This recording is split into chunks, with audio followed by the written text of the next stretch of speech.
Hong Kong চায়নার বিপক্ষে 1-1 গোলে ড্র করেছে বাংলাদেশ। তাতে আসলে খুব একটা লাভ হয়নি, কিন্তু যেটা হয়েছে বাংলাদেশের ফাইটিং স্পিরিটটা একটু করেও জেগে উঠেছে। বাংলাদেশের জন্য এই ড্রটাকে আসলে কি করে দেখবো? বাংলাদেশের এই ম্যাচে বেশ কিছু পজিটিভিটি আছে, বাংলাদেশের এই ম্যাচে কিছু নেগেটিভ সাইডও আছে।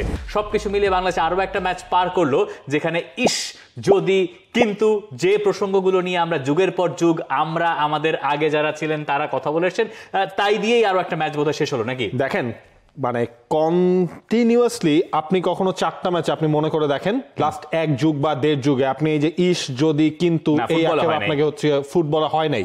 আপনি বাংলাদেশ ইন্ডিয়া ম্যাচ ড্র হলো, এরপর আপনি হচ্ছে গিয়ে সিঙ্গাপুরের এগেনস্টে ম্যাচ, সেটা হচ্ছে আপনি হারলেন। হংকং এর এগেনস্টে শেষ দিকে যে আপনি গোল খেলেন, এই ম্যাচটা লাস্টের দিকে মনে হচ্ছিল যে গল্পটা অন্যরকম হতে পারতো, কিন্তু সেই জিনিসটা হয়নি। কিন্তু আমি এটাকে দেখি হচ্ছে কি আপনার এভাবে 4টা ম্যাচে বাংলাদেশের খেলার ধরন অনেকটাই পাল্টে গেছে।